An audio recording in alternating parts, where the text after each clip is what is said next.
buenas tardes a todos y muchas gracias por su presencia. Esta tarde nos reúne el primer acto después de las vacaciones, con lo cual se reanuda la actividad de la Academia en la conferencia que impartirá la doctora Nicolás Alonso sobre los orígenes de la clasificación animal, tradición, legado, pervivencia de la zoología mesopotámica.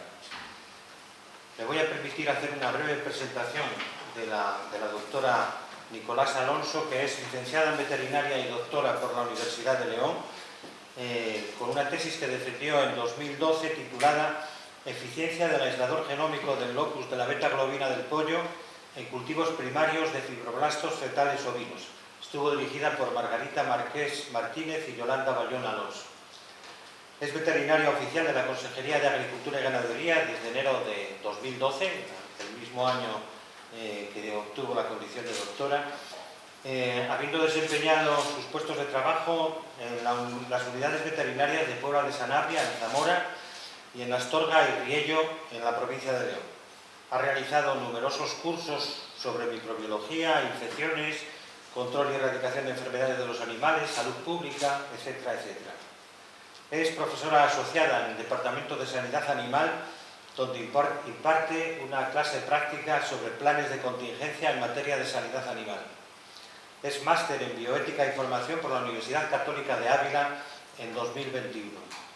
Miembro de la Asociación Leonesa de Historia de la Veterinaria, de la Asociación Española de Egiptología, de la Sociedad Española de Estudios Clásicos y de la Sociedad Americana de Investigación en el extranjero. Es investigadora, estudiante, desde 2015 del Instituto Bíblico y Oriental de León, donde recibe clases de lenguas antiguas, sumerio, acadio y egipcio jeroglífico. El interés de sus estudios se centra en los animales en la antigüedad, particularmente sobre medicina veterinaria, aspectos zoológicos y zootécnicos, sistematización, significado religioso, etcétera, etcétera. En relación con esta última actividad, ha realizado varios cursos de especialización en historia y lenguas del Oriente Bíblico y Zoarqueología a través del Centro de Estudios del Próximo Oriente y la Antigüedad Tardía en la Universidad de Murcia y en la Universidad de Burgos. En 2018 participó en el Máster de Formación del Profesorado que estuvo organizado por el Centro de Formación del Profesorado e Innovación Educativa y la Facultad de Filología de la Universidad de Valladolid, donde impartió una lección sobre sistematización y simbología animal en la antigua Grecia. En 2019 impartió un seminario sobre zoología en la antigüedad, descubriendo Sumeria, dentro de la asignatura Cultura, Historia e Identidad Veterinaria de quinto curso del grado veterinario de la Universidad Complutense, que es la única facultad que tiene una disciplina de historia de la veterinaria que es troncal, es obligatoria. En 2021 fue invitada a participar en el Máster Complutense en Orientalística y Egiptología, impartiendo una lección sobre los orígenes de la zoología en Mesopotamia, clasificación, representación y simbología. Ha sido ponente y comunicante en numerosos congresos de la Asociación Española de Estudios Clásicos, de la Asociación Bíblica Española y de la Asociación Española de Historia de la Veterinaria. En 2020 y 2022 fue ponente en los congresos de la Asociación Mundial de Historia de la Medicina Veterinaria. En 2021 fue ponente en el Coloquio Internacional celebrado en París sobre los felinos en el Antiguo Egipto y en el 16º Congreso Internacional de Estudios Clásicos de la Federación Internacional de Asociaciones de Estudios Clásicos celebrado en Ciudad de México en el año 2022. En este mismo año ha sido ponente en el 4º Congreso Bíblico Internacional celebrado en Madrid con una comunicación oral sobre de las criaturas animales al creador divino, el león como eje polisémico en representación antropológica en el Oriente Bíblico. En la actualidad está realizando un curso sobre cultura mesopotámica en el Departamento de Formación Continua en la Universidad de Oxford y otro de perfeccionamiento de acadio en la Universidad de Burgos, en colaboración con el Instituto Bíblico y Oriental de León. Al tiempo que ello, sigue un curso de doctorado sobre humanidades para el mundo contemporáneo en la Escuela Internacional de Doctorado San Pablo CEU, bajo la dirección de los doctores don Jesús García Recio y don Hipólito Sánchez Álvarez de Toledo. Ha publicado varios trabajos de divulgación y especializados sobre egiptología, en ganado ovino en la civilización sumeria, etc. Y finalmente ha sido premio del Consejo General de Colegios Veterinarios de España, dirigido a jóvenes investigadores de la historia de la veterinaria en los años 2017 2018 y 2019. Doctora Nicolás Alonso tiene la palabra.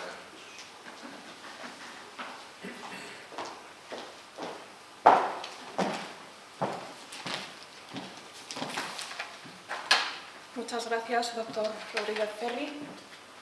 Y para mí es un honor estar hoy aquí entre tantos compañeros, amigos, profesores, compañeros. Quiero agradecer en primer lugar la invitación de la Academia para estar hoy aquí y, por supuesto, a todos los que esta tarde me acompañáis por haber hecho un huequecillo. Esta tarde vamos a hablar sobre zoología en Mesopotamia, en la antigua Mesopotamia. Un tema que no es muy conocido. Como ven, la naturaleza está repleta de criaturas sorprendentes. Este hecho es hoy tan evidente a nuestros ojos como lo fue para nuestros ancestros. El desarrollo de la ciencia y la técnica nos ha permitido conocer que toda clase de exquisitas formas y detalles que exhiben los organismos se originan a partir de las instrucciones genéticas básicas de la vida. Estas formas naturales han fascinado a filósofos, artistas y científicos durante siglos, inspirados por las interminables variaciones que la evolución ha plasmado en caracteres plásticos, tales como el perfil, la capa o la forma corporal. Muchos vertebrados, adaptativamente, son capaces de diferenciar elementos u organismos según su utilidad para su propia supervivencia.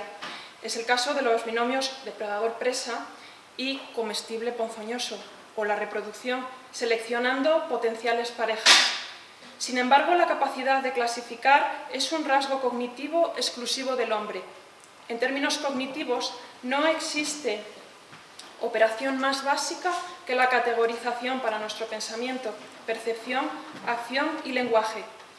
Las superiores capacidades cognitivas del hombre, artífices del desarrollo de un lenguaje y una cultura claves para su supervivencia, sustentan un sistema de categorización mucho más complejo, que está en la base del pensamiento científico y metafísico por igual. Recordemos que la taxonomía es una ciencia fundamental que sustenta toda la biología y sus campos relacionados, como la medicina. Mediante la clasificación de las criaturas, los antiguos observadores de la realidad buscan el sentido de esta enorme biodiversidad y es en este conocimiento donde el hombre encuentra un recurso efectivo contra el temor instintivo que le protege, pero a la vez le limita, facilitando así su supervivencia en el medio. Esta categorización propia de nuestra especie se transmite mediante el aprendizaje y tiene un estatuto cultural. No viene determinado por la herencia biológica. Mediante el racionamiento deductivo nos permite organizar los conceptos e ideas que adquirimos del entorno, facilitando su aprendizaje y memorización.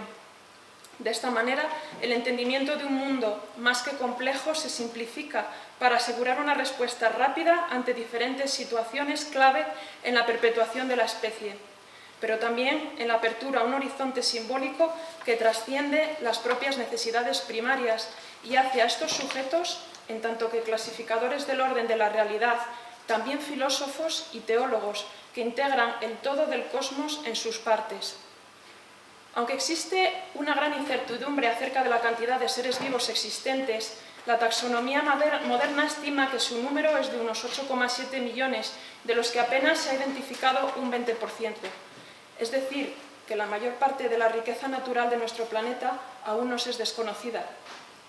Con este grado de complejidad, es fácil entender que la sistematización de los seres vivos sea un proceso aún inacabado, que ha sufrido sucesivas ampliaciones y reordenaciones amparadas por los avances del conocimiento humano que permiten establecer grupos de clasificación cada vez más estables.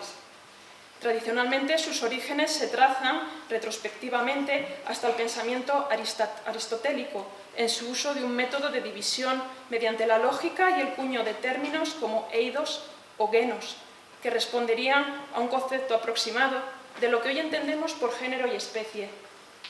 Sin embargo, como veremos, el afán clasificador es muy anterior. La clasificación biológica va más allá de la simple recolección de datos propia del empirismo de cuño aristotélico de nuestra modernidad. El estudio de la sistemática en distintas culturas, no solo las antiguas, también las modernas, permite componer una idea de su concepción del mundo natural y, en el caso de la clasificación animal, la consideración que cada especie tiene en el marco epistemológico que subyace a estas antropologías, así como su relación con otras criaturas.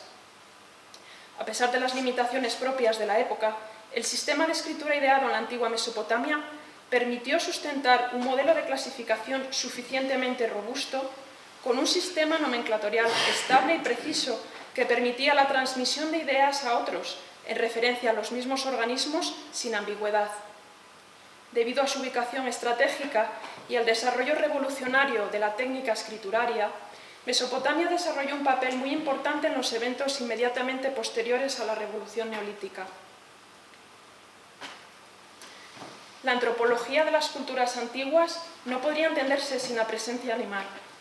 Existía una especie de temor divino hacia las otras criaturas luminosas, no empíricas, pero sí relacionables analógicamente con entes reales, puesto que, gracias a sus adaptaciones al medio, habitaban el mundo de una forma que para el hombre resultaba asombrosa e incomprensible, en definitiva sobrenatural. De la creencia en un poder divino superior, muy atrayente para el hombre, surge esta religiosidad inspirada por los fenómenos naturales, entre los cuales los animales ocupaban un lugar preponderante, representándose mediante figuras zoomorfas las divinidades de muchas de estas tribus.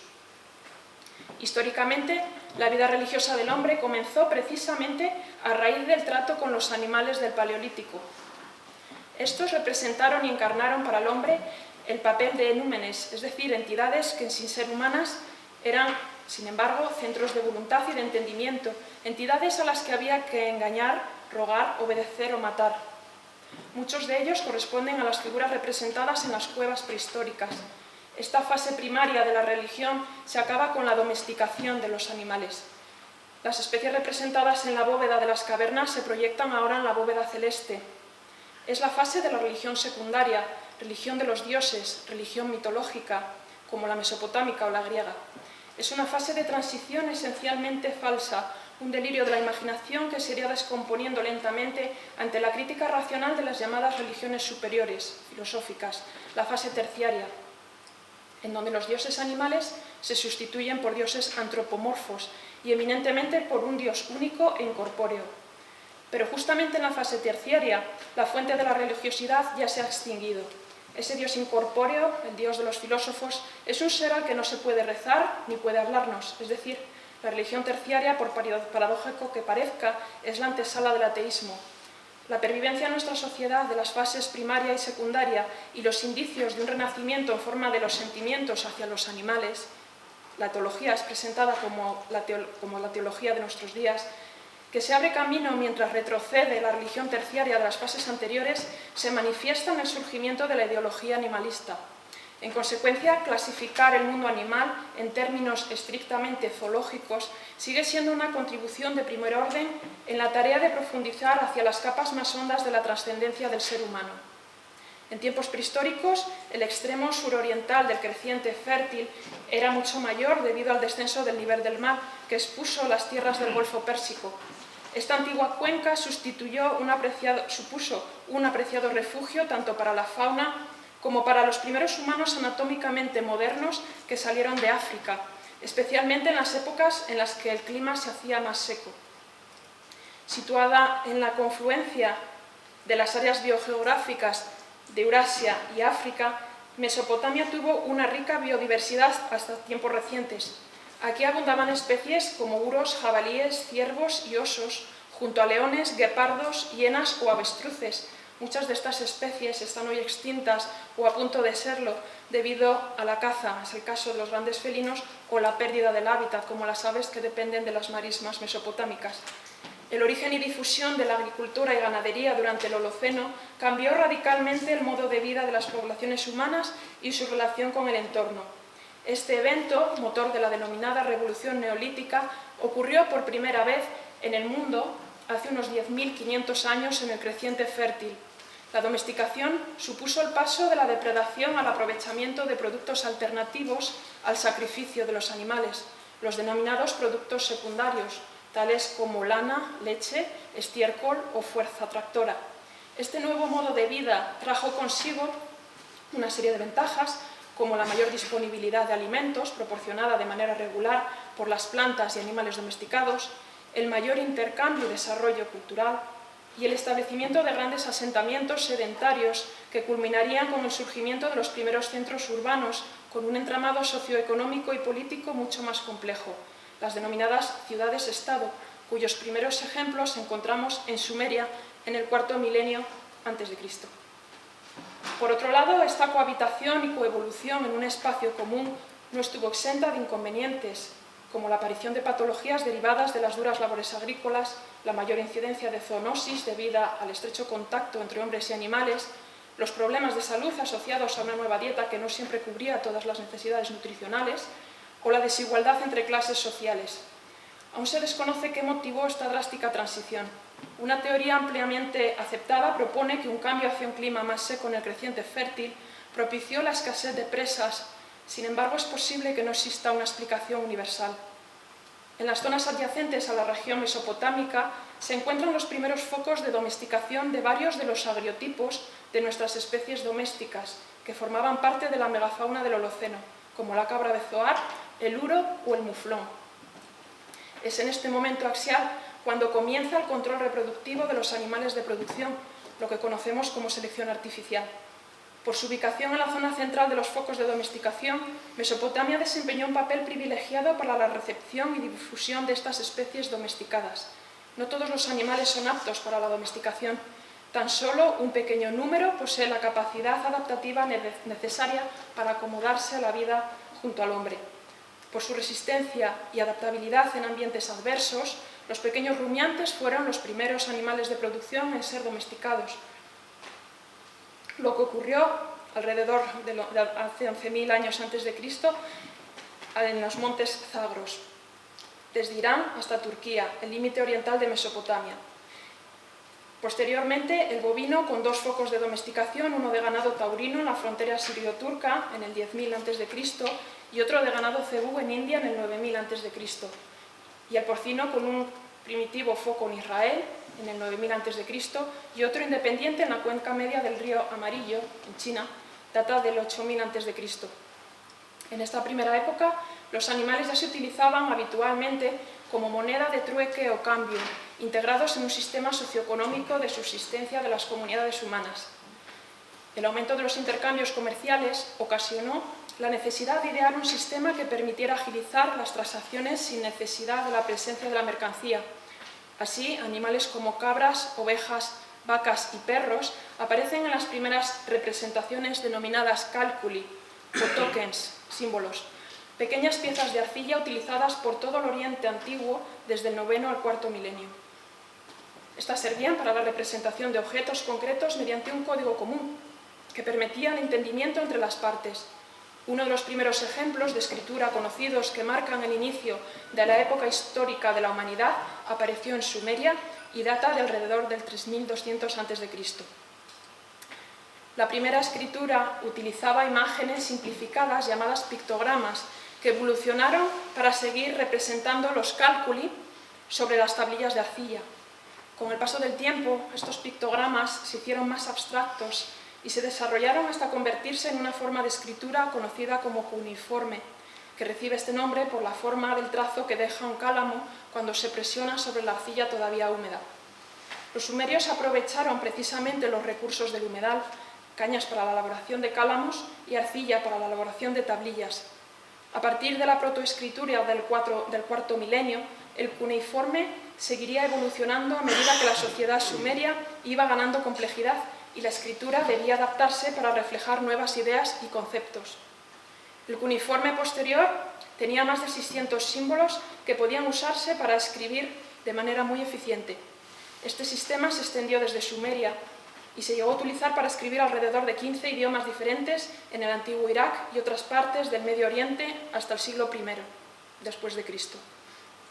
En los estadios primigenios de desarrollo de la escritura, los signos gráficos funcionan per se como clasificadores semánticos de las realidades agrupadas que se pretenden designar.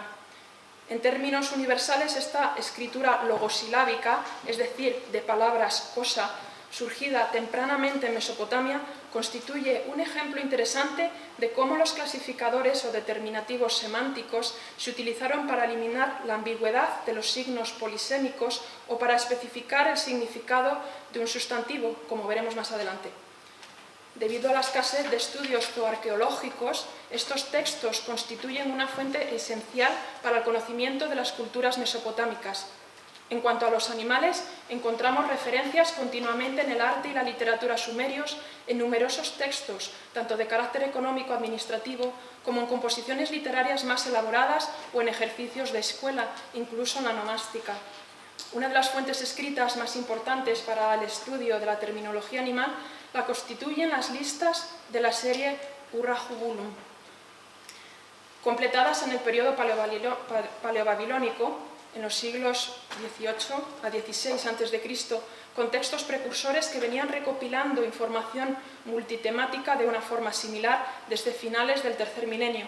Algunos de ellos se han encontrado en Tel Fara, Tel Abu Salabij, Ebla, Kish y otros lugares.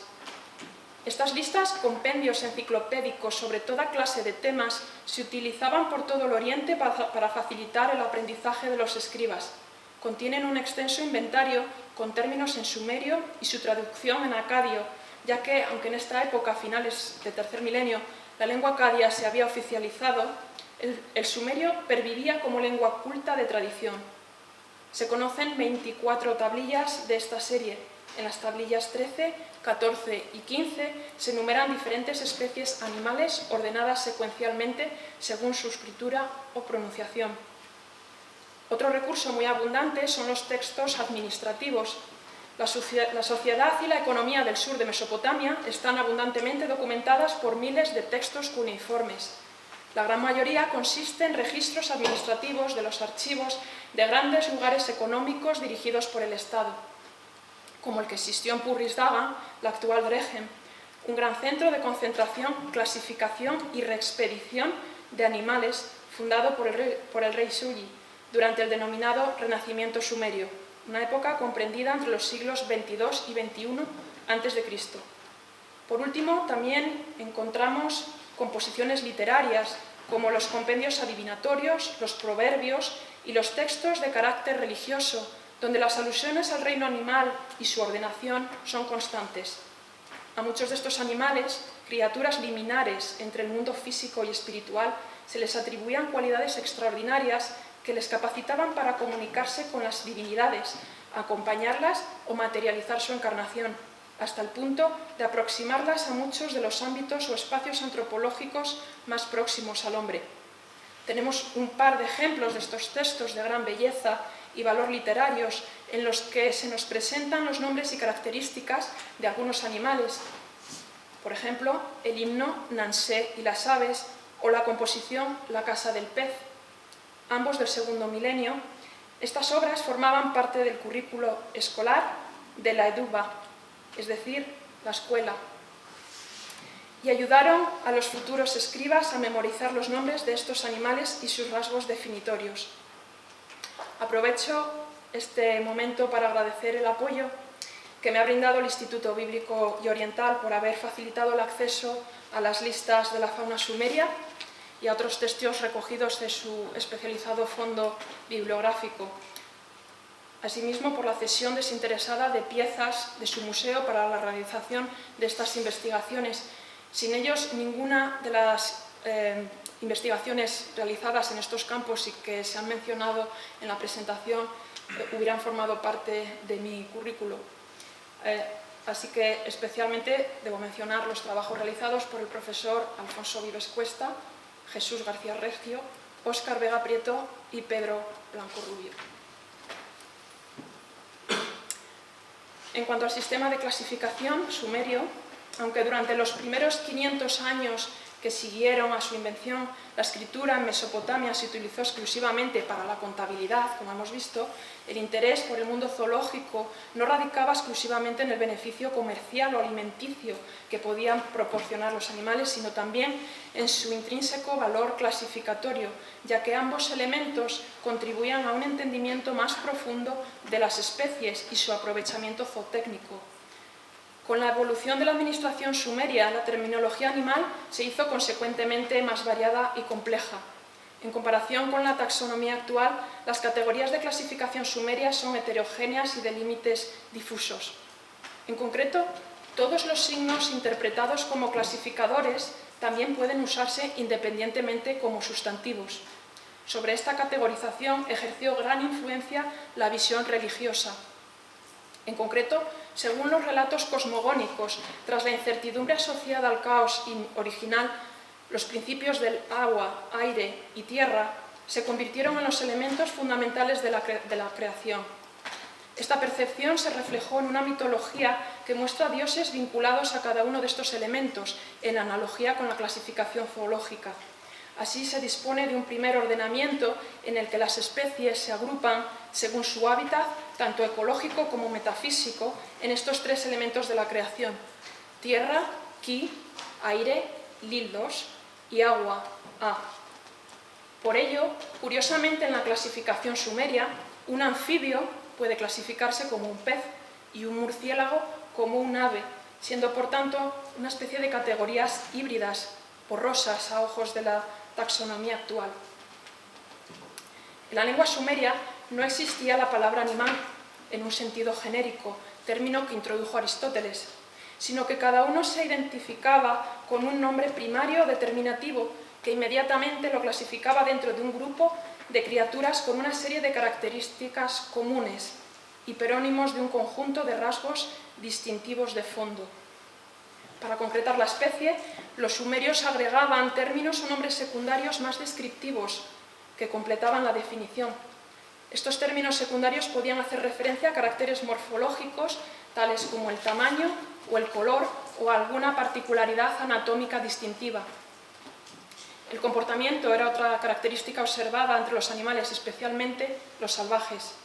Contamos con dos métodos de clasificación dependiendo de si se trata de animales salvajes o domésticos, siendo más susceptible de partición el segundo caso, ya que primaban criterios económicos. A continuación profundizaremos en cada uno de ellos. Los animales salvajes se agrupaban por sus semejanzas según criterios morfológicos y etológicos. El hogar de las divinidades mayores del panteón sumerio es el cielo, Lildos. Este es también el hábitat de las criaturas voladoras asignadas al grupo Musen, traducido de forma genérica como ave, aunque en realidad el término engloba animales voladores, casi todos con plumas y pico, como pueden ver ahí, en amarillo remarcado, y los términos en sumerio en negrita y en acadio en cursiva. El himno Nansei, las aves, describe el canto, color del plumaje y hábitos de especies como faisanes, gansos, águilas o patos. A Nansé, diosa de las aves, los peces y las marismas, se la representaba mediante un ganso, animal que los sumerios llegaron a domesticar de manera independiente. No todos los datos que aparecen en el texto aportan información válida para identificar cada especie. De hecho, aún se desconocen muchas de las que se esconden tras estas grafías. Esto ocurre, por ejemplo, con las onomatopeyas del canto, dado su carácter fonosimbólico, como por ejemplo las aves cap-cap o urubur. Sin embargo, en otros casos permiten una identificación clara. Es el caso del ave que pone huevos como montañas, en referencia al Strutiocamelus syriacus, la subespecie siria de avestruz hoy extinta, o el ave que mata toros salvajes e íbices en las montañas, en referencia al águila real, Aquila crisetos. A este grupo pertenece también el mitológico Anzuf, un gigantesco águila con cabeza de león y plumaje resplandeciente que representaba una divinidad menor del viento y las tormentas. Por todos es conocido que las civilizaciones mesopotámicas debían su éxito al agua, A. Los ríos y su amplia red de canalizaciones vertebraban la región, constituyendo la vía de comunicación más importante, por lo que las ciudades se construían en sus cercanías. Los sumerios supieron domesticar los grandes ríos mediante la construcción de canales que permitieron una redistribución eficiente de las inundaciones estacionales del Tigris y el Éufrates.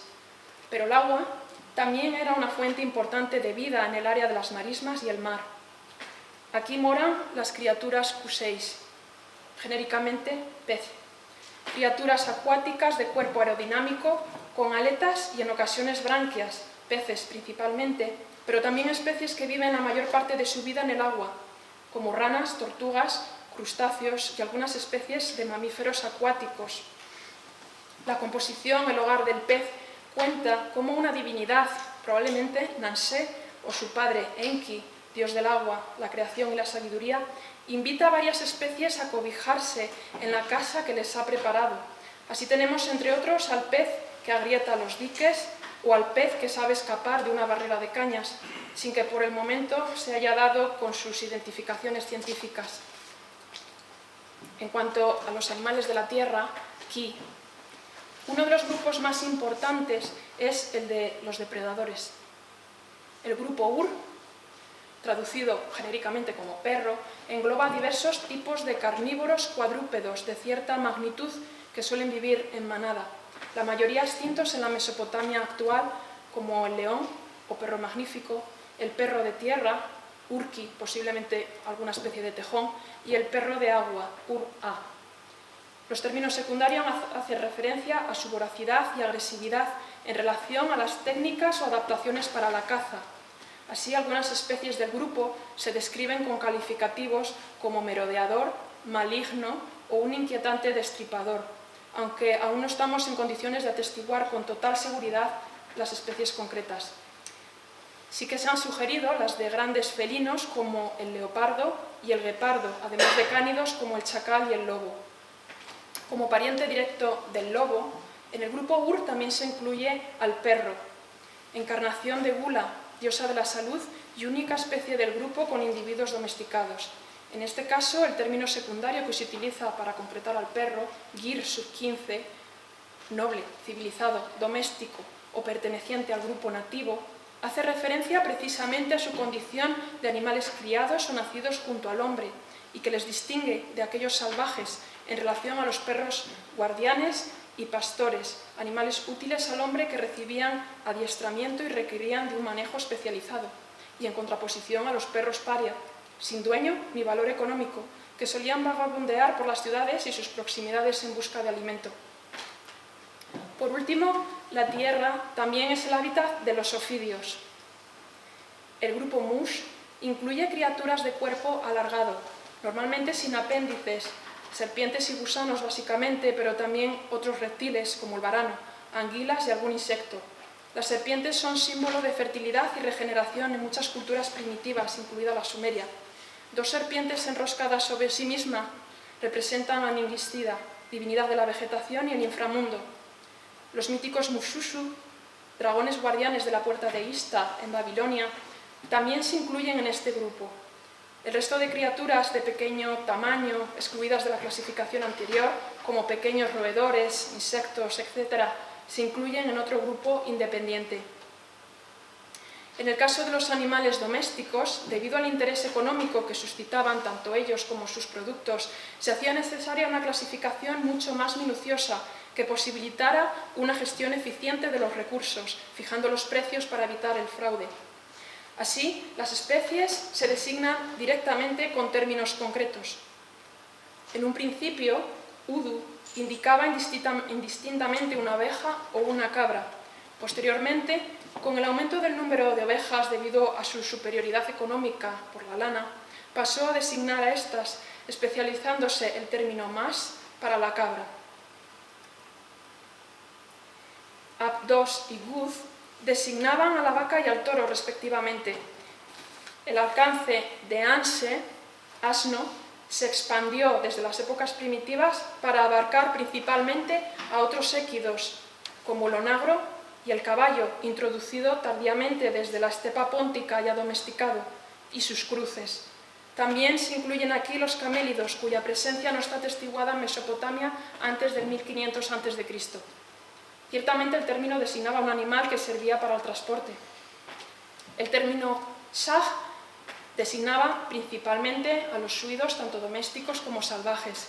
Las aves domésticas como el pato y el ganso tenían una importancia marginal en comparación con los grandes animales, por lo que, como hemos visto, aparecen en las listas junto con las aves salvajes. A continuación, Una vez identificada la especie, los términos secundarios hacían referencia a una gran variedad de características morfológicas, así como aspectos relacionados con el manejo y la producción, caracteres que podían interferir en el valor económico del individuo. Para la especie ovina, que junto con la agricultura constituía la base fundamental de la economía sumeria, se distinguía una gran variedad de clases, muchas de las cuales podían extrapolarse a otras especies domésticas como la cabra. En cuanto a los caracteres morfológicos, se distinguía la edad, el sexo y el estatus reproductivo, incluyendo animales paridos y castrados, la capa, blanca, negra, castaña, moteada, y la presencia de cola grasa y su longitud. En unas ovejas de un linaje muy apreciado. Existía una clasificación por la calidad de la nana y el pelo, siki. Por su aptitud se distinguían, además de los animales criados por su lana, los destinados para el consumo cotidiano y los que se servían en festividades o los sacrificados en los templos. Para la especie bovina existían otras categorizaciones específicas, como el nivel de entrenamiento para tirar del arado, su principal utilidad en Mesopotamia, y el grado de engrasamiento, que pueden ver en la diapositiva. Respecto al manejo, volviendo a la diapositiva anterior, por su alimentación se distinguían los lechales de los animales que pastaban o los que se cebaban con grano de cereal. La época de paridera era un dato importante, diferenciándose entre cordero de verano, de invierno y temprano de primavera. La procedencia geográfica también se tenía en cuenta. Así, los términos kur, montaña o país extranjero, y edín, estepa, hacían referencia a animales de naturaleza salvaje. Por ejemplo, en el caso de los equinos, el más utilizado era el asno, anse. A los caballos, en su mayoría salvajes, al ser similares a los asnos y entrar en el país a través de las montañas del norte, se los denominaba de forma transparente anse curra, es decir, el asno de las montañas. Asimismo, podía indicarse la denominación de origen, diferenciándose razas de rumiantes procedentes de Sarumion, Lulubun o Simaski, de menor valor, puesto que las tribus nómadas que moraban en estas tierras no seguían los estándares de selección sumerios. Existían términos específicos para designar a los animales híbridos de domésticos y salvajes. En esta época temprana de la domesticación, aún eran necesarios retrocruzamientos que los sumerios llevaban a cabo de forma intuitiva para paliar los efectos de la consanguinidad y aumentar el vigor de las líneas en proceso de domesticación, aunque los individuos así obtenidos valiesen menos debido a la pérdida precisamente de esos caracteres de domesticación. Para tal fin se empleaban los machos de las especies salvajes. Tenemos un ejemplo en las listas de los textos administrativos Udu, Audu, Kungal, Ukal, que pueden ver en la parte inferior derecha de la diapositiva, donde el término agua y en general líquidos, incluyendo el semen, indica la dirección del cruzamiento. En este caso, un ovino hembra se cruza con un carnero salvaje, con un macho de oveja de cola grasa. Por último, hay espacio para taras y enfermedades de las especies de abasto, con referencias a procesos cutáneos articulares y malformaciones. Este sistema de clasificación no solo denota la gran complejidad alcanzada por la administración sumeria, sino también la importancia cultural de las especies y en especial las de interés zootécnico. Aunque aún son necesarias más investigaciones para descubrir la identidad científica de muchas de estas especies, su estudio constituye una valiosa fuente que permite profundizar en una cultura fundacional y desarrollar una visión más nítida de la variedad de especies existentes en la Mesopotamia antigua, así como realizar deducciones aproximativas sobre su comportamiento, manejo y aprovechamiento. La influencia de las creencias acerca de la creación es una constante en los sistemas de clasificación protohistóricos, ya que la división en animales de agua, aire y tierra se repite en Grecia con Aristóteles en el siglo IV a.C. De su obra conservada, los escritos biológicos constituyen una parte muy importante y sin duda la más profundamente estudiada desde ópticas muy diversas. Para su formación biológica fue especialmente fructífera su estancia en diferentes localidades de Asia Menor, como Aso, Mitilene, y Caloni, en Lesbos, un ambiente de marismas rico en biodiversidad, idóneo para los estudios biológicos. Y si bien es cierto que estaba muy influenciado por los filósofos presocráticos, la idea de una clasificación de las criaturas responde a un esquema ideológico oriental que pudo inspirarse en el sistema sumerio conservado por el pueblo acadio. Además, es muy probable que su propio pupilo, Alejandro, le enviase cartas donde le comentase acerca de la existencia de nuevas especies e incluso le hiciera llegar alguna. Gran crítico del idealismo platónico, desarrolla el método empírico para entender la realidad. Aristóteles clasifica a los seres dotados de soplo vital, plantas, animales y hombres, según su alma, psique, dotándole de una fundamentación biológica a su definición más precisa de la conferida por Platón. Esta es la división más importante y la que da origen a su escala natural, en la que los seres vivos se clasifican en dos grandes reinos, vegetal y animal. Igualmente, operó con caracteres etológicos y morfológicos externos, pero recurriendo a la disección para obtener una visión empírica de los organismos, lo que dotó a sus descripciones de una mayor objetividad. Esta técnica la aplicó él mismo sobre más de 50 especies, estudiando sus órganos y tratando de comprender su finalidad, estableciendo clasificaciones según sus semejanzas y diferencias. Además de la idea implícita de reinos, animal y vegetal, propone que los animales se pueden distribuir en tipos morfológicos o genos, linajes, y que cada genos puede a su vez subdividirse en diferentes eidos, especies, formas o tipos. Esta es la primera vez que se establece una categoría por encima de la especie. En este punto es necesario tener en cuenta que género y especie son nociones que no siempre tienen un valor exacto ni preciso en la ciencia griega y son de carácter difuso. De hecho, a pesar de ser la categoría básica de la taxonomía, ha demostrado ser la más problemática de todas las categorías taxonómicas con las que se trabaja y uno de los conceptos más difíciles de definir en la ciencia. La idea del soplo vital y la locomoción como características distintivas de los animales también aparece en la cultura mesopotámica, concretamente en la Acadia, lo que sugiere un concepto filosófico de los animales similar al aristotélico. De época sumeria son los primeros intentos de establecer un superorden que acomodase genéricamente las especies animales. Por ejemplo, el término combinado mas-anse, cabra-asno, en referencia a ganados de diferentes tipos, fue uno de los lexemas compuestos más tempranos, o el término nig-ur-limun, cosa con 4 patas, que designaría a los cuadrúpedos, a modo de precursor de la categoría aristotélica. Ninguno de estos hipertaxones aparece en los textos administrativos, lo que sugiere que fueron consecuencia de teorizaciones académicas y, por tanto, el resultado de un proceso de clasificación explícito e independiente de la práctica comercial. Siglos más tarde, Linneo, considerado como el padre de la taxonomía moderna, también creía estar ordenando la creación divina y mantuvo la idea de la escala natural y la división clásica en los 3 reinos, animal, vegetal y mineral. Introdujo un sistema de nomenclatura binomial similar al sumerio de términos primarios y secundarios. Con el método de clasificador linneano de 1735 se comienza a hablar de taxones, ya que no solo existe una segregación en grupos, sino una jerarquía clara entre ellos, con términos como reino, género o especie.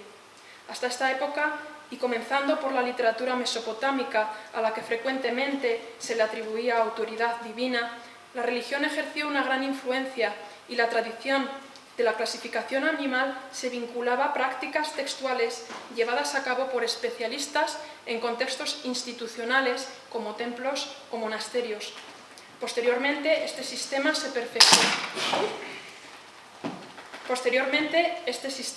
perfeccionó con la introducción de conceptos darwinistas como evolución y filogenia para establecer conexiones genéticas entre taxones. La morfología históricamente ha sido la principal fuente de información para estudios taxonómicos y evolutivos. En la actualidad, los avances en la biología molecular, apoyados por la bioinformática, permiten un enfoque multiómico que proporciona una visión de la biología subyacente desde el gen hasta la proteína. Este enfoque holístico de análisis biológico, combina datos genómicos con datos de otras disciplinas, como la transcriptómica, la epigenética y la proteómica, para medir la expresión y activación genéticas y los niveles de proteínas, lo que permite una identificación taxonómica más precisa del organismo en cuestión. Esto es especialmente útil para la clasificación de microorganismos, para la identificación de las relaciones evolutivas entre especies y para la detección de particularidades de subespecie. Sin embargo, a pesar de la gran disponibilidad de datos fisiológicos, conductuales, ecológicos y multiómicos para tales estudios, los taxónomos especializados en diferentes grupos de vertebrados aún continúan dependiendo en gran medida de la morfología. Gran parte de la protociencia de la antigua Mesopotamia consistía en la numeración y clasificación de todas las entidades culturales y naturales. Su orden secuencial de elementos muestra una preocupación protohistórica por la clasificación.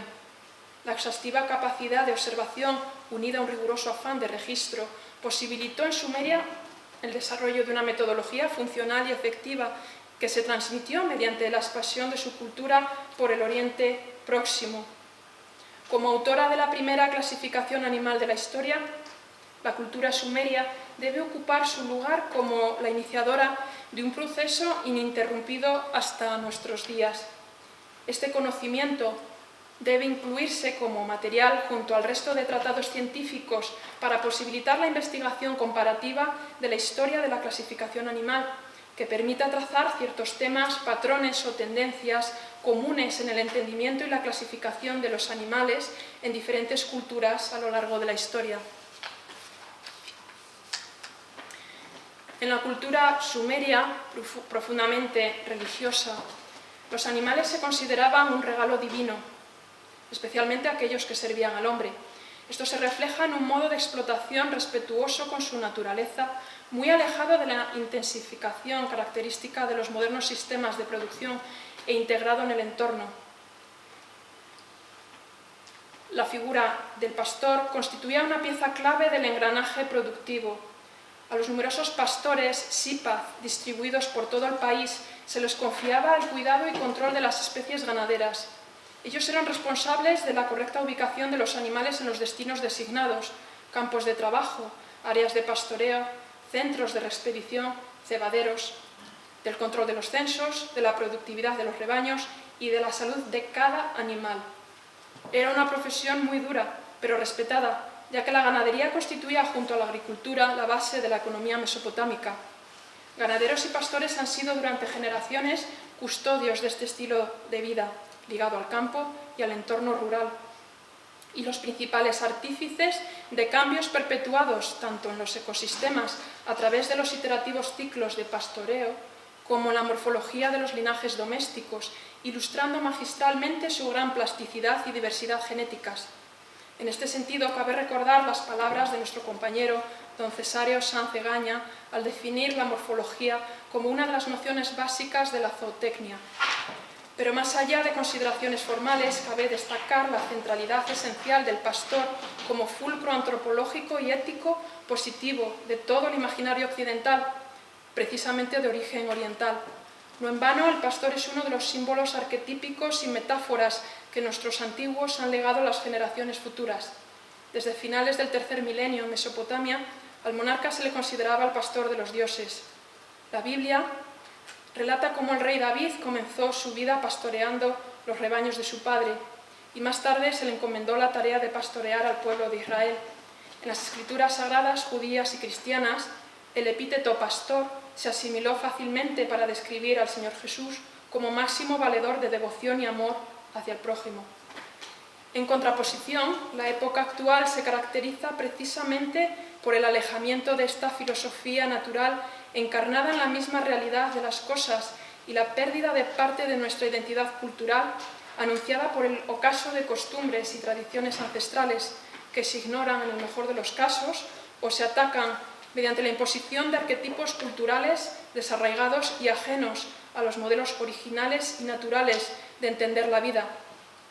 Por ejemplo, la ideología animalista en el marco de la deriva antropológica, nihilista y transhumanista.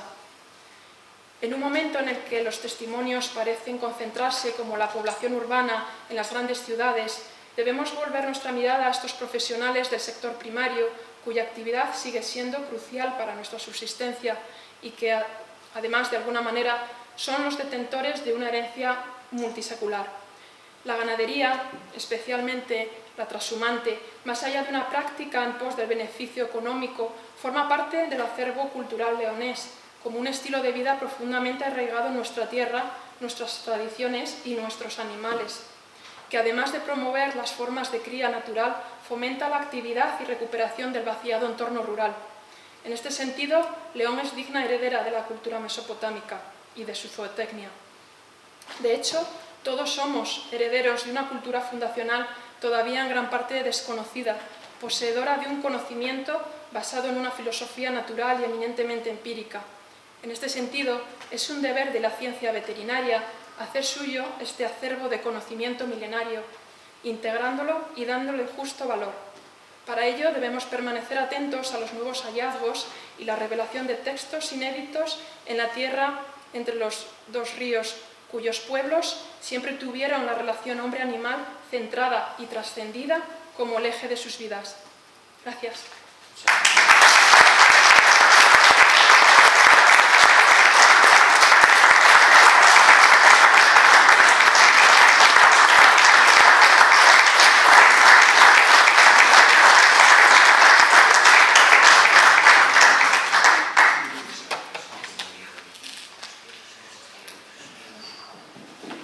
Muchas gracias. No te sientes.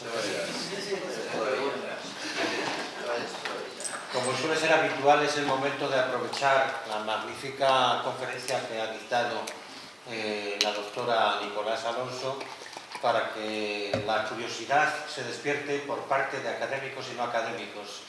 Así que es el momento de interrogarla sobre la curiosidad de aspectos o simplemente el conocimiento de cuestiones nuevas o que aparentemente lo son. Se abre el turno del debate.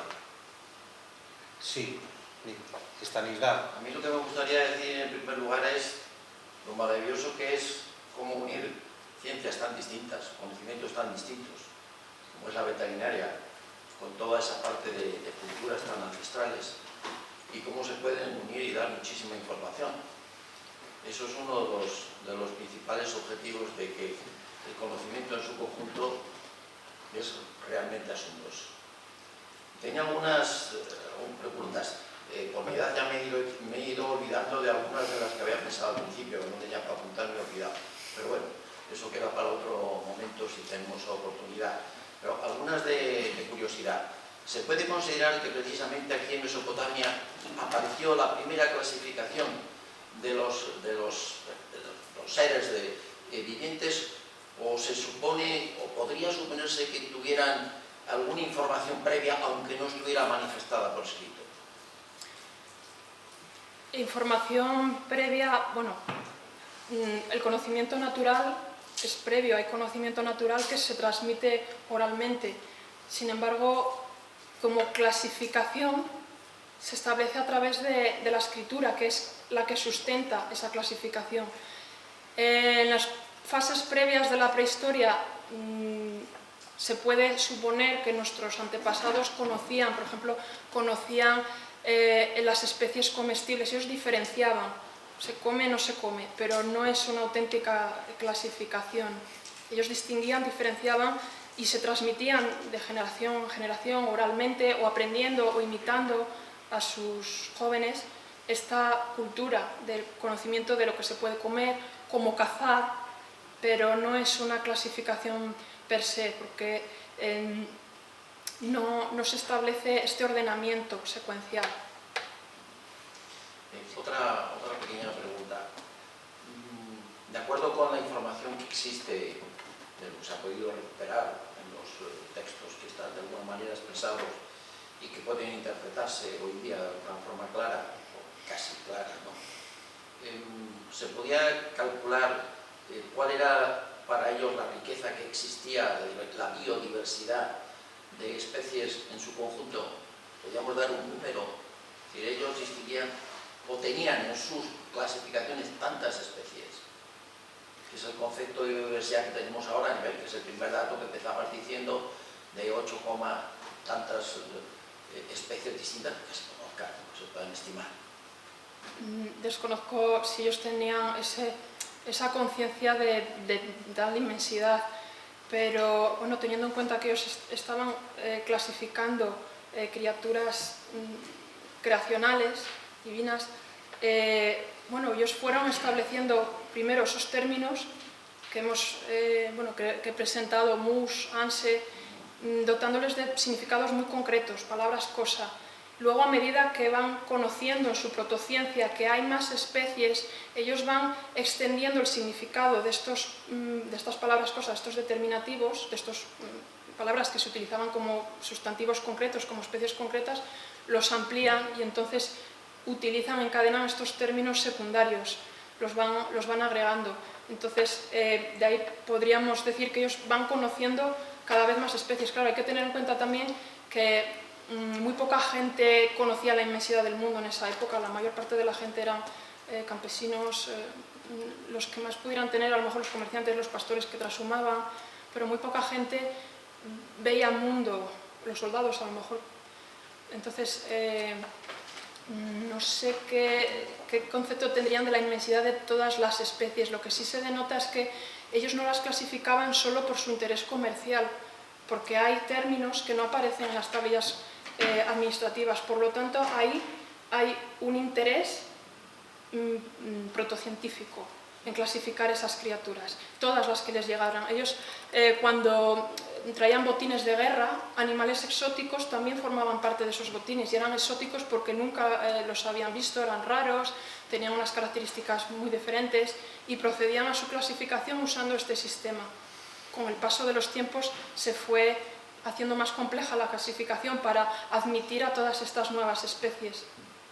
Aparte de los animales domésticos, que es más posible que ellos pudieran diferenciar sexos de uno y otro, machos, hembras, se supone en sus textos que podían distinguir, por ejemplo, los salvajes, animales salvajes, o aquellos que eran dominantes del aire, pájaros en general, que no tienen dimorfismo sexual. Podrían distinguirlos, ¿sabes si en algún momento distinguían dos animales que son un animal, macho y hembra, que son exactamente iguales, los distinguían macho y hembra, fundamentalmente en los salvajes? Pues esa es una buena pregunta. Depende de a qué nos refiramos. Si tratamos una especie salvaje, lo veo más difícil. Si por lo menos en los textos no me consta que haya ese nivel de concreción. Por eso hay dos sistemas de clasificación diferentes. Uno de los animales salvajes, que es más posterior. De hecho, los primeros determinativos son las palabras, los animales que veo, que utilizo: oveja, cabra, perro, vaca. Y estos animales salvajes se clasifican cientos de años después. Sin embargo, la clasificación de los domésticos, a medida que la administración también se va haciendo más compleja y tienen que discriminar diferentes animales por su precio, diferentes calidades de la lana, sí que crean estos términos que distinguen muy meticulosamente de qué animal estamos hablando. Por ejemplo, en referencia a animales que han sufrido un aborto, así, en los animales salvajes no me consta que aparezca ese nivel de concreción. Claro, ellos tenían concepto de lo que era la reproducción, de lo que es la reproducción, sobre todo entre las personas y entre los animales. Pero cuando ellos veían dos que eran iguales y que no se podían distinguir, por eso decimos que claro, tampoco tenían un concepto de especie, y los términos que aquí estamos utilizando es que no podemos mirarlo con los ojos de la taxonomía actual, sería imposible. He puesto un poco como referencia. Muchas de las personas tampoco tienen esa capacidad de poder hacerlo, la mayoría, pues la que también está claro. Es que hay que pensar con otra mentalidad que abarque más. Probablemente en muchas de esas especies, por ejemplo, urbarra, que traducen como lobo, o perro que circunda, también podría referirse a otro tipo de animal, chacal.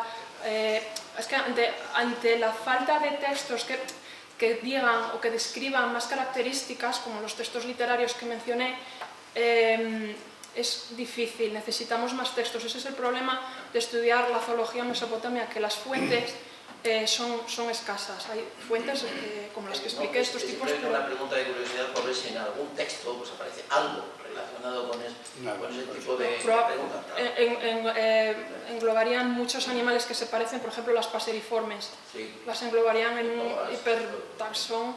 No tenían ese nivel de concreción, además que no lo necesitaban, porque no comerciaban con esas aves, y si había alguna especie particular con la que comerciar que era importante, entonces sí le asignaban un término. Pero sí has comentado antes que ellos sí tenían el concepto de especie exótica.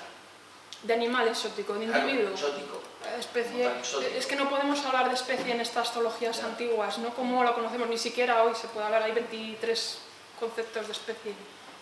Otra más, ¿tendrían concepto de lo que es la mejora genética desde el punto de vista práctico? Es decir, si cruzan este animal con este otro que es un parecido de cruzar, obtenemos otra especie o otra cosa que puede ser mejor para ayudar a las personas, caballo, un burro, con un mulo, no ellos sé, dominaban o algo así similar o parecido. No entendían evidentemente qué había en la base biológica, no lo sabían, pero ellos por ensayo y error, por la práctica y por miles de años en contacto con sus animales, que eran los que estaban ahí, sobre todo el conocimiento de los pastores, que eran profesiones que se transmitían además de padre a hijo, y tenían una profesionalización. En Mesopotamia había pastores especializados en los diferentes ganados. Ellos conocían muy bien sus animales. Voy a poner un ejemplo, aparte de, hay varios, pero un ejemplo, por ejemplo, cuando hubo una época en la que cambió el clima en Mesopotamia y se hizo más seco. Hasta esa época, que sería mediados del primer milenio, no lo digo fijo, no se conocía, se conocía el cebú, que era una subespecie típica de la India, de Meluja, y se conocía, pero no hay tanta mención en los textos. Sin embargo, a partir de esa época empiezan a aparecer en las representaciones artísticas y en los textos el bovino de los 3 hombros, porque ellos no les quedó más remedio que cruzar con cebú la ganadería que tenían ahí, porque el cebú es más resistente a esas condiciones nuevas de sequía y de calor. Y a partir de entonces en Irak, por ejemplo, como es además una zona de confluencia entre esas dos zonas de Eurasia y África, hay razas cebúes y razas de ganado taurino, y sigue habiendo desde entonces.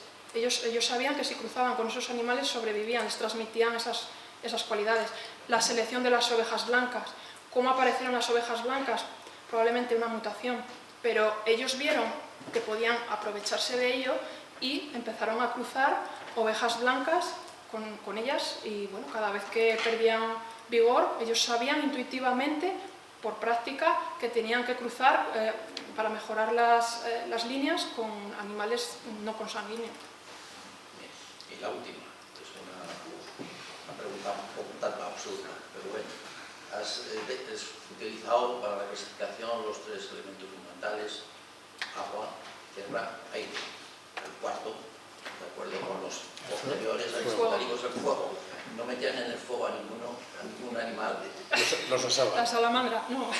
Es que mitológicamente en las clasificaciones posteriores medievales... No, lo digo porque hay algunos mitológicos que en otras culturas, en sitios muy distintos, por ejemplo en Sudamérica, pues sí se relacionan con ese tipo de cosas. O por curiosidad, si había alguno que digo, bueno, pues lo metemos ahí. No tiene por qué. Los 4 elementos vienen un poquito más tarde. O sea que tampoco tiene. Muchísimas gracias. Muchas gracias. ¿Alguna intervención? Sí, Manuel. Bueno, Silvia, me gustaría felicitarte encarecidamente por esa charla tan extraordinaria que has...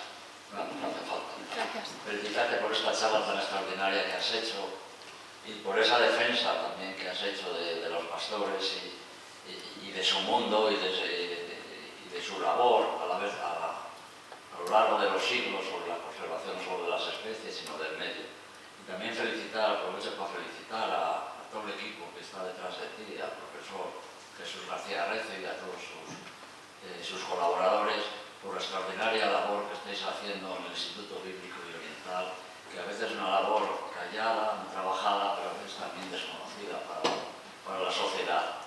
Y yo creo que la charla de hoy nos ha aportado mucha luz sobre todos estos conocimientos y sobre todo ese gran equipo que está trabajando ya durante décadas en León para transmitir toda esta cultura que se originó en Mesopotamia.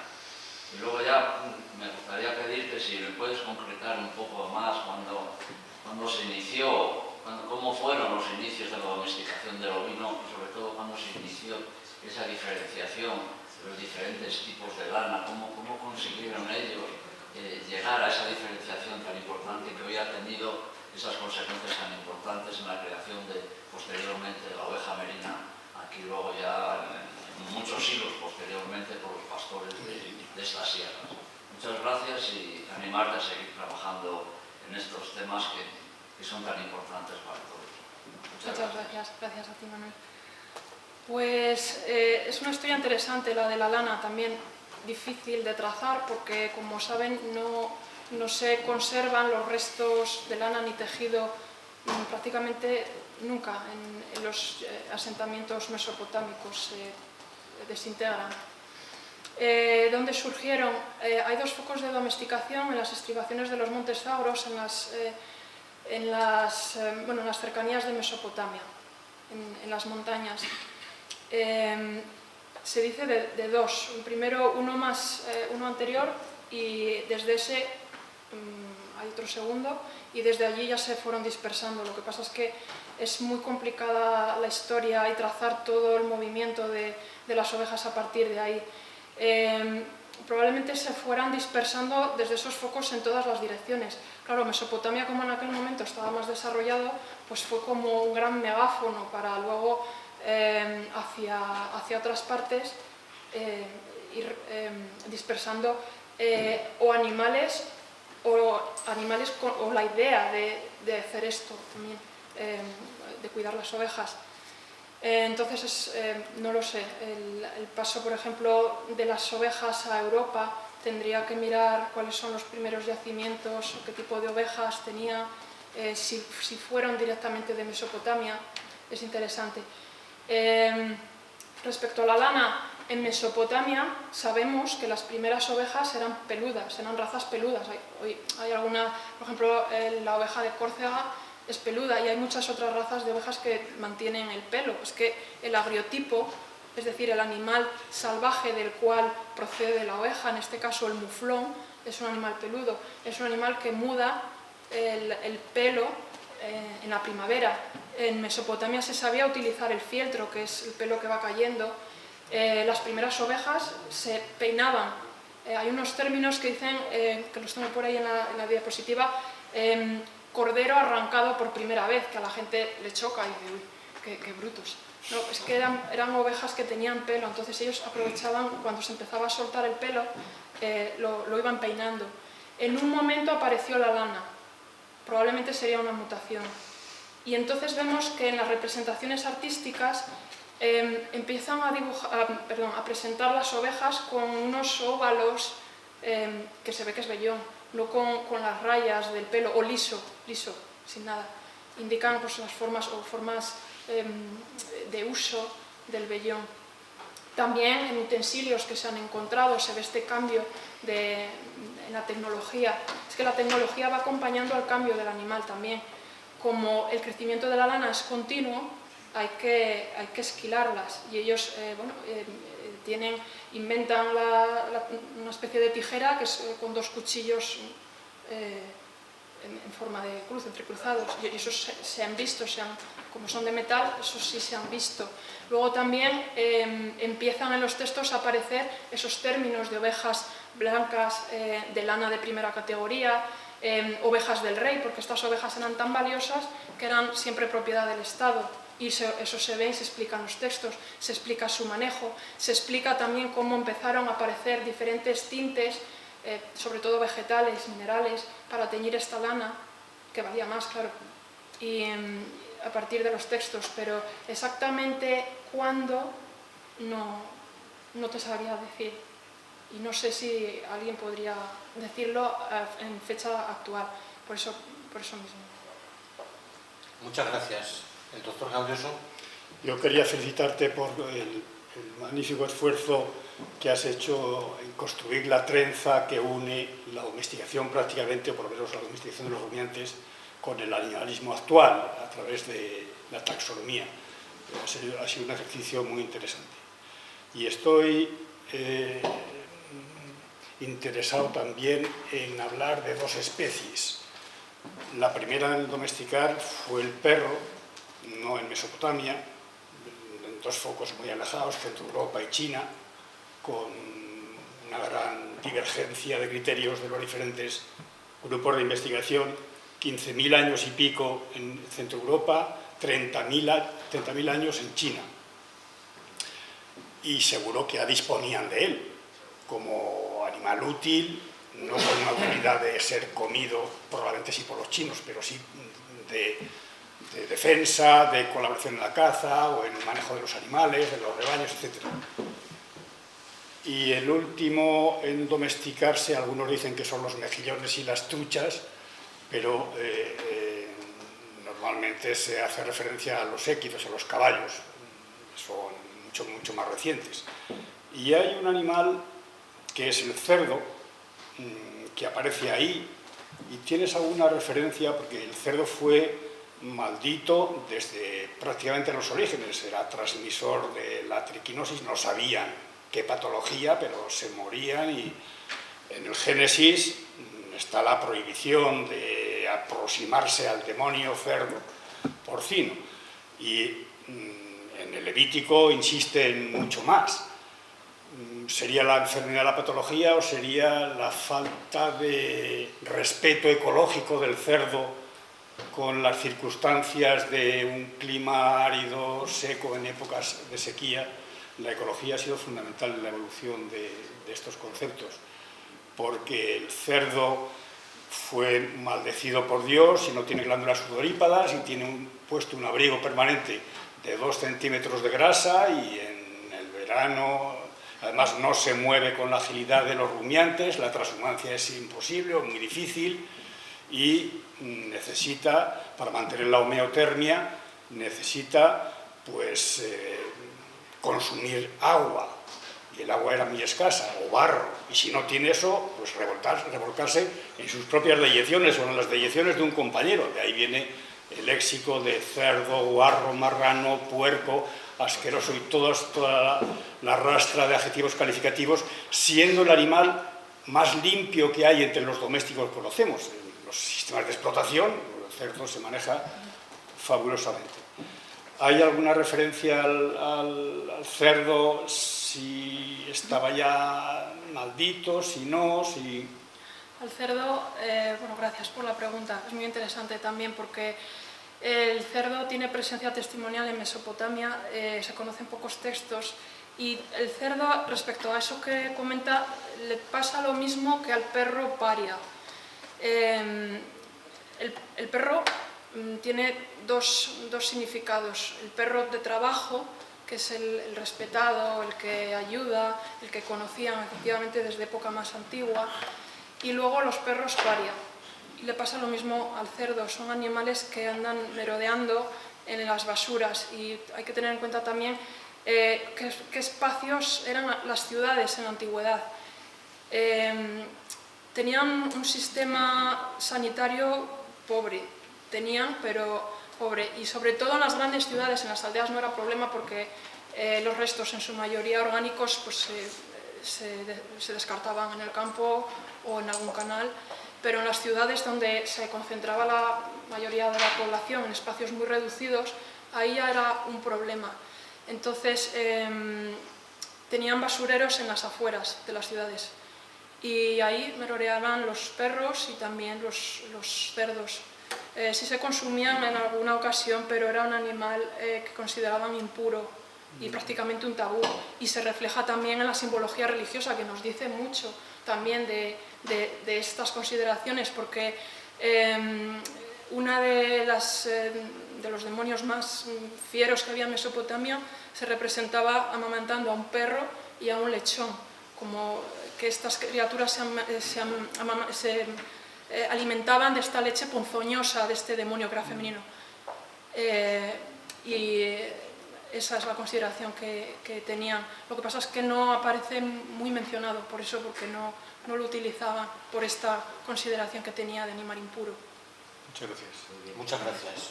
¿Alguna intervención más? Sí, el profesor Tejerica. Me uno a las felicitaciones, ya llevas unas cuantas, pero esto realmente me ha gustado mucho tu exposición y tu trabajo que lleva todo esto.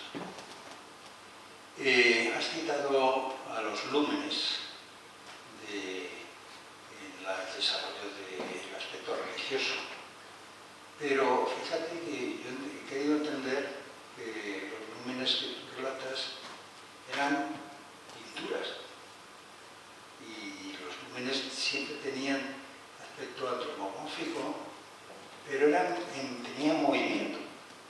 El movimiento que tenían los lúmenes generalmente era el de así, a sentir con la cabeza. Se hacían incluso moverse como un mecanismo de decir, era un concepto religioso que nace ahí. Esa es la primera religión.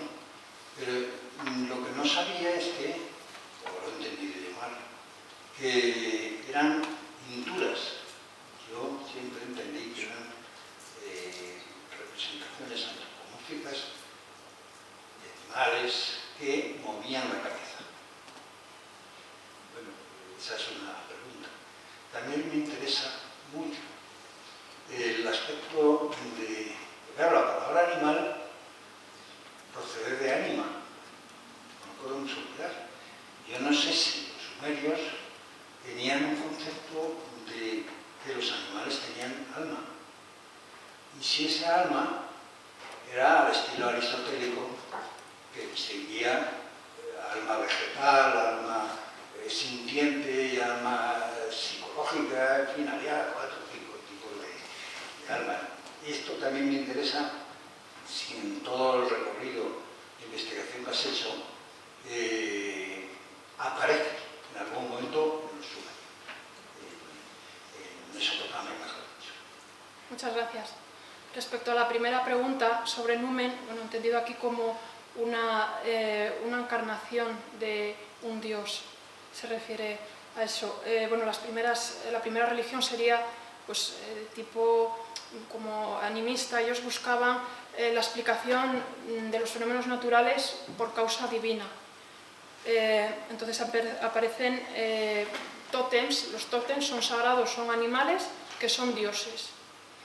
Esa es la religión primaria. Luego la religión secundaria, que es politeísta y explican por mitologías variadas cómo ocurren las cosas o por qué este señor es rey, por mitologías, y entonces aparecen las figuras antropomorfas o o las antropomorfas. Realmente se empieza a identificar el hombre con Dios. Ese es el sentido de numen. Y en las religiones primarias, bueno, aunque hay mucha discusión del significado que tienen todas las pinturas rupestres, ya hay multitud de trabajos que discuten si tienen un significado más allá del artístico que ellos hacían porque veían que era bello, pero yo tengo claro, y la mayor parte de los académicos, que tenían más que simple belleza, que estaban representando unas creencias, pues estos númenes que ellos veían y creían de verdad que eran estas divinidades, estas encarnaciones de los dioses. Y respecto a la segunda pregunta, en relación al alma de los animales, expuse un poco en el apartado de Aristóteles, aunque no expuse los términos acadios. En Sumeria no hay ese concepto, pero en acadio sí hay un par de términos que ya no traje porque, bueno, por simplificar un poco el esquema, pero sí hay un par de términos que hacen referencia a los que tienen aliento en acadio. Y es lo más próximo, hay 2 términos además que yo conozca. Además, son anteriores a Aristóteles y son los primeros que se conocen en relación a esta respiración de los animales, los que tienen aliento, los que respiran. Ahora, en cuanto a la concepción filosófica de alma, eso lo desconozco, la verdad, eso me gustaría investigarlo en el futuro, pero eso se sale un poco ese tipo de filosofía, pero vamos, es una buena pregunta, sí. Esos términos sí son relacionables a los términos de sige primero y anima después. Sería interesante trazarlo en su significado zoológico. A ver. Gracias. Bien. Muchas gracias. Felicitarte otra vez. Gracias. Puede ser. Muchas gracias. ¿Alguna intervención más? Podrá disponer de la publicación, ¿verdad? Sí, sí, claro. Y de la presentación también. ¿Alguien más quiere intervenir? Bueno, pues estamos en hora. Yo quiero reiterar lo que se ha dicho aquí, de felicitarme porque Silvia ha hecho un gran trabajo. Normalmente no pasamos del código de Hammurabi y algunas aplicaciones más si nos damos cuenta de la importancia que tiene la cultura antigua, más allá de Grecia y de Roma, en estas civilizaciones, porque muchos de los conocimientos que se atraen después tienen su origen en aquellos tiempos. Te felicito muy sinceramente, la verdad es que ha sido un placer escucharte y nada más. Invito a los presentes a la semana que viene, que hay una toma de posesión el miércoles. Está aquí el protagonista, José Manuel Gonzalo Orden, que tomará posesión como académico de número. Y sin más, se levanta la sesión.